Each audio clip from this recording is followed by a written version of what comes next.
हमारे विभिन्न ज्ञानवर्धक कार्यक्रम देखने के लिए आप हमें अभी सब्सक्राइब करें, बेल आइकन को प्रेस करें ताकि आप देख सकें हमारा कार्यक्रम सबसे पहले। और अधिक जानकारी के लिए फेसबुक पेज को लाइक करना न भूलें। जय माँ इंद्राक्षी। इंद्राक्षी धाम में दर्शकों आप सभी का हम हार्दिक स्वागत करते हैं। आज के दिन जिन जातकों का जन्म दिवस है, मैरिज एनिवर्सरी है, उन सभी को हमारी तरफ से बहुत बहुत शुभकामनाएं। आज हम बात करने वाले हैं नवग्रहों के बीज मंत्र और नवग्रहों के व्रत। यदि कोई भी व्यक्ति अपने जीवन में व्रत करता है नवग्रहों का या बीज मंत्र का जप करता है तो उसका हमारे जीवन के ऊपर क्या प्रभाव आता है, हमारी समस्याओं से उनका क्या संबंध है। ठीक है, आइए आज का पंचांग भी देखते हैं। 18 सितंबर सन 2021 दिन शनिवार, भादो मास, शुक्ल पक्ष, संवत 2078, तिथि द्वादशी और प्रदोष का व्रत भी आज माननीय है। आज द्वादशी और त्रयोदशी दोनों तिथियां हैं। कल अनंत चतुर्दशी रहेगी। नक्षत्र धनिष्ठा, राहु काल 9 से 10:30, दिशा शूल पूर्व दिशा। इसी के साथ साथ जो पूर्णिमा का जिनके घर में श्राद्ध होता है वो 20 तारीख का मान्य होगा और 21 तारीख का प्रतिपदा का श्राद्ध रहेगा। और ये श्राद्ध बहुत ही श्रद्धा से श्राद्ध मनाइएगा और श्रद्धा से ही श्राद्ध शब्द की उत्पत्ति हुई है। इसके बारे में हम आपको और विस्तार से बता देंगे, लेकिन जिनके यहाँ पूर्णिमा का श्राद्ध होता है वो ध्यान रखें 20 तारीख का करें। श्राद्ध किस दिन करना चाहिए, एक छोटी सी बात आपको बता देता हूँ। जिस दिन शव को मुखाग्नि दी जाती है, दाग दिया जाता है, उस दिन जो तिथि होती है उस तिथि में ही श्राद्ध किया जाता है। और मुखाग्नि के 1 वर्ष को छोड़ करके अगले वर्ष से श्राद्ध माननीय होते हैं। अब आइए हम अपने सब्जेक्ट पर लौटते हैं। अब देखिए, हमारी जन्म पत्रिका में या हमारी हाथ की रेखाओं में कोई ना कोई ग्रह कमज़ोर होता ही होता है। सूर्य होगा, किसी के बृहस्पति कमज़ोर होगा तो किसी के चंद्रमा कमज़ोर होगा। ऐसे ही हमारी जन्म पत्रिका होती है। इसमें एक चीज़ हमेशा ध्यान रखना, बहुत लोग अनेकों प्रकार के उपाय नहीं कर सकते और कई बार हम बहुत ज़्यादा पढ़े लिखे भी नहीं होते हैं कि जो हम नाना भांति के चाहे बीज मंत्र हों या ग्रहों के वैदिक मंत्र हों हम उन्हें पढ़ सकें। उस स्थिति में आपका जो ग्रह कमज़ोर है आप उसका व्रत रखिए। बस शर्त यह है कि जिस ग्रह का जो व्रत आप रखते हैं, एक तो सही मुहूर्त से, सही समय से आप उस ग्रह का व्रत प्रारंभ कर दीजिए। किस ग्रह के लिए कितने व्रत रखे जाते हैं वो आपको सही मालूम होना चाहिए। व्रत वाले दिन, अब जैसे आपने चंद्रमा का व्रत रखा है या आपने मंगल का व्रत रखा है, ये मैं उन लोगों की बात कर रहा हूँ जो बहुत ज़्यादा कर्मकांड नहीं जानते, बहुत ज़्यादा जो बहुत ऐसे लोग हैं जो बहुत अच्छे से मंत्रों को नहीं पढ़ पाते हैं, भय रहता है मुझसे गलती ना हो जाए। तो मंगल का व्रत रखा है तो दिन में हम इतना तो बोल ही सकते हैं, ओम मंगलाय नमः। चलते फिरते उठते बैठते आज हमने मंगल का व्रत रख लिया और हमें विधि विधान भी पता है कि कैसा इसमें भोजन लेना है, मीठा भोजन लेना है। कथा नहीं पढ़ी आती कोई बात नहीं है, बस हमने ऐसे ही मंगल देवता का नाम लेकर के धूप दीप दे करके अपने व्रत प्रारंभ कर लिया।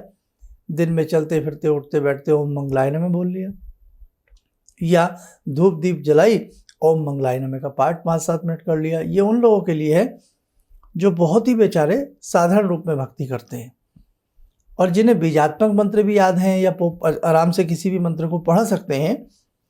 तो बीज के अंदर ही वृक्ष छिपा होता है, ये बहुत बड़ी बात है, मानते हो ना।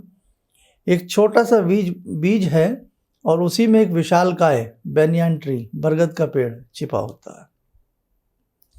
बीज मंत्र बहुत बड़ा कार्य करते हैं। तो किसी भी व्रत को जिसको आप रखते हैं नवग्रहों में, उसी के बीज मंत्र की उस दिन माला 11, 21, 5 जरूर किया करें। डबल फल की प्राप्ति होगी। एक तो उस ग्रह का व्रत हो गया, उस ग्रह की ही जो धातुएं हैं, भोज्य पदार्थ हैं, उनका दान कर सकते हैं और उसी ग्रह का बीजात्मक मंत्र आप जपेंगे, आपको शीघ्रता से लाभ मिलेगा। अब जैसे बच्चे हैं, किसी बच्चे का गणित बहुत खराब है, उस बच्चे की मेमोरी भी बहुत कमज़ोर है, कोई ढंग से उसको याद नहीं रहता है, कैलकुलेशन अच्छी नहीं है, उसकी बोलने की शैली भी अच्छी नहीं है, निश्चित तौर से जन्म पत्रिका में उस बालक का बुद्ध कमज़ोर होगा। उस बच्चे से बुद्ध का दान कराया जाए, बुद्ध का बुधवार के दिन बीज मंत्र पढ़ाया जाए, या उस बच्चे के नाम से उसकी मम्मी बुद्ध का व्रत रखें। बृहस्पति है, प्रमोशन है, विद्या है, सूर्य प्रमोशन है, विद्या है, तो हम अपने बच्चों के नाम से भी इन नवग्रहों के व्रत को रख सकते हैं। आप अपने लिए भी इन नवग्रहों के व्रत को रख सकते हैं। संतान नहीं हो रही है, मंगल या बृहस्पति का व्रत बहुत अच्छा रहता है। घर में धन वृद्धि नहीं है, समृद्धि नहीं है, कामनाएं पूर्ण नहीं हो रही हैं, सोमवार का व्रत बहुत अच्छा रहता है। वैभव लक्ष्मी का व्रत बहुत अच्छा रहता है। ये तो हुए अलग से, लेकिन नवग्रहों में आप अगर शुक्र का व्रत रखते हैं अच्छा लाभ मिलेगा। आप मंगल का व्रत रखिए धन समृद्धि के लिए, अच्छा लाभ मिलेगा। व्रत कैसे रखें, किस ग्रह के लिए कितने व्रत रखे जाते हैं, इसके लिए हमने नवग्रहों के व्रत में भी 1-2 साल पहले बताए थे। वो वीडियो आज भी हमारी YouTube पर है। आप जैसे मंगल व्रत और हमारा नाम डाल दें तो आपको वो मंगल के व्रत की विधि वहाँ से मिल जाएगी। नहीं तो बहुत बड़ी बात नहीं है, इसमें इनकी किताबें आती हैं, हर व्रत की अलग अलग किताबें आती हैं, बस अच्छे प्रकाशक की किताब हो, ये ध्यान रखें आप। अच्छे राइटर की बुक हो, ताकि उसने अच्छे से लिखा हो, वहाँ से भी आप वो व्रत देख करके कर सकते हैं। बहुत ही बढ़िया लाभ मिलता है। अब जैसे रविवार का व्रत होता है, इतवार का व्रत होता है, अनेकों कामनाओं को पूर्ण करता है। सूर्य नवग्रहों के राजा हैं। हमारे शरीर में ओज तेज की वृद्धि होती है, प्राणों का विकास होता है। जिनकी आंखें कमज़ोर हों, आंखों के रोग हों, सूर्य का व्रत। हड्डियां कमज़ोर हों, सूर्य का व्रत। सारे शरीर में दर्द रहता हो, सूर्य का व्रत। नाना भांति के रोग लग गए हो, सूर्य का व्रत। लेकिन ध्यान रखें आपका शरीर व्रत को कितना झेलता है। और व्रत में एक ध्यान रखें, बहुत लोगों का ये मानना है कि हमने भोजन से परहेज कर लिया, आज हम सात्विक आहार लेंगे या मीठा भोजन लेंगे, आज हम इस मंत्र को जपेंगे।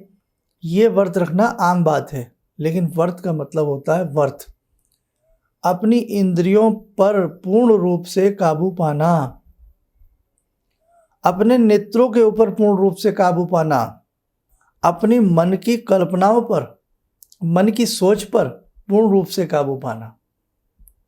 ब्रह्मचर्य क्या है? मन का ब्रह्मचर्य बड़ा होता है, तन का इतना बड़ा नहीं होता जितना मन का होता है। ईर्ष्या, द्वेष, राग, ये सब जो मन में बसते हैं ना, इनको दूर करना, बिल्कुल इनसे मुक्त रहना, ये बड़े व्रत होते हैं, अष्टांग नियम है। खैर, तो कहने का भाव ये है कि जिस दिन आपका व्रत हो, आपके तन के साथ साथ, आपके अन्न के साथ साथ आपका मन भी पवित्र होना चाहिए। तब व्रत की महिमा सारगर्भित होती है और हमें विशेष लाभ की प्राप्ति होती है। तो कदापि हमारे दर्शक ये न समझ लें कि मैं तो 10 साल से शुक्र का व्रत रख रखा हूँ, मैं 5 साल से सोमवार का व्रत करता हूँ। आपके व्रत करने की विधि क्या है? आपके व्रत रखने में आपकी तन्मयता, आपकी शुद्धता कितनी है? ये सब चीज़ें हैं। खैर, बस आज मेरा यही आपसे कहना था कि आपकी जन्म पत्रिका में कोई भी ग्रह कमज़ोर हो, उसके लिए आप व्रत रख सकते हैं, बहुत अच्छा लाभ मिलता है। और उसी ग्रह का बीजात्मक मंत्र जप सकते हैं, बहुत अच्छा लाभ मिलता है। अब कौन सा ग्रह कमज़ोर है, उस ग्रह का आपके जीवन पे क्या इफेक्ट आ रहा है, उसके लिए किसी मनोविज्ञ विद्वान से आप मिल लें, एक बार वो आपको बता देंगे। और फिर आप उस व्रत की जितनी संख्या होती है, 19 संख्या होती है, 21 होती है, उसे आप जीवन में कर सकते हैं। आइए मेरे साथ को समय चला आज की ध्यानमाला का। आज की ध्यानमाला में जोड़ते हैं हम माँ भगवती से। ॐ सिन्दूरारुण विग्रहां त्रिनयनां माणिक्यमूलस्फुरात् स्तारानायकशेखरं स्मितमुखी भापेन वाक्षोरुवां पाणिभ्यामलपूर्णरत्नचषकां रत्नोत्परां बिभ्रते सौम्यां रत्नगटस्थरक्तचरणां ध्यायेत् पराम् अम्बिकां खड्गं चक्रगदेषु चापपरिगान् शूलम्बुशोण्डिं शिरा शङ्खं संदधतीं करे स्त्रीनयनां सर्वाङ्गभूषावृतां नीलासमद्युतिमास्य पाददशकां सेवे महाकालिकां यामास्तो स्वपितैः हरो कमलजो हन्तुं मधुं कैटवम् विद्युद्दामसमप्रभां मृगपते स्कन्दस्थितां भीषणां कन्याविहकरवालखेटविलसा धस्ताविरासेवितां हस्तैश्चक्रगदाशिखेटविशिखां चापं गुणं तर्जनीं विप्राणामलिलात्मिकां शशिधरां दुर्गां त्रिनेत्रां भजे। कवच बना लें, ध्यान करें, परम्बा का शुभ आशीष हम सबके ऊपर बरस रहा है।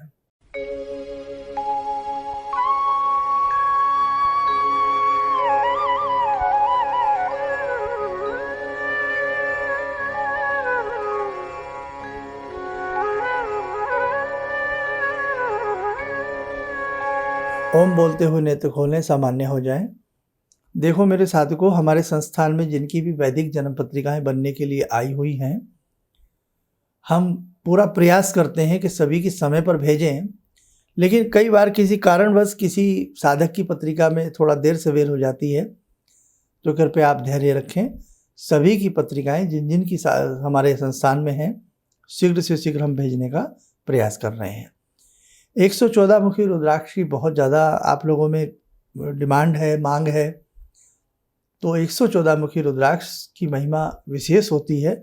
लेकिन मेरी राय यही है कि पहले आप या तो अपनी कुंडली या हाथ की रेखाएं आप कभी दिखाएं, उसके बाद आप 114 मुखी धारण करें, या हमने किसी को बताया है 114 मुखी के लिए, या इसकी कुछ अनेकों और विशेषताएं हैं। मैं एक अलग से इसके लिए अंक वीडियो बनाऊंगा जिसमें 114 मुखी और शिव परिवार रुद्राक्ष की कुछ विशेषताएं आपको बताएंगे। उसके बाद भी आप इन रुद्राक्षों को धारण कर सकते हैं। इस समय अभी व्यक्तिगत रूप से हमारा मिल पाना संभव नहीं है। आप देश विदेश में कहीं भी रहते हैं, उसके लिए आपकी कोई भी समस्या है, उसके लिए आप हमारे संस्थान से संपर्क कर सकते हैं और अपने लिए टेलीफोनिक अपॉइंटमेंट आप फिक्स करा सकते हैं। आप स्वस्थ रहें, सुखी रहें। इन्हीं शब्दों के साथ हम अपनी वाणी को विराम देते हैं। जय माँ इंद्राक्षी। जी, मेरा नाम रवि कुमार सिंह है। मैं छत्तीसगढ़ रायपुर से हूँ। मैं गुरु दीक्षा भी लिया हूँ। इनके बताए मार्ग पर चलने की प्रयास तो पहले से भी कर रहा हूँ और आगे भी करता रहूँगा। और मेरा लोगों से यही कहना है कि इनके बताए मार्ग पर चलें। ऐसा इसलिए कि सच के मार्ग पर चलने वाले बहुत कम लोग मिलते हैं। ये सिर्फ कहते हैं भगवान से जुड़ो और साधना करो, और भगवान से बड़ी शक्ति तो कोई नहीं। गुरु के बाद भगवान, गुरु, माता पिता और भगवान, ये तीन चीज़ को अगर हम लोग अपना लें अपने जीवन में, तो फिर नहीं लगता है कि हमें किसी की ज़रूरत पड़े। हमारे लिए तो बस अब जो भी हैं सो गुरु जी ही हैं। किसी भी समस्या के समाधान के लिए मिले प्रसिद्ध हस्तरेखा एवं वास्तु विशेषज्ञ प्रोफेसर धर्मेंद्र शर्मा जी से। नोट: शिविर में भाग लेने हेतु एवं व्यक्तिगत रूप से मिलने के लिए कॉल करने का समय सुबह 10 बजे से शाम 6 बजे तक। हमारे विभिन्न ज्ञानवर्धक कार्यक्रम देखने के लिए आप हमें अभी सब्सक्राइब करें, बेल आइकन को प्रेस करें ताकि आप देख सकें हमारा कार्यक्रम सबसे पहले। और अधिक जानकारी के लिए फेसबुक पेज को लाइक करना न भूलें।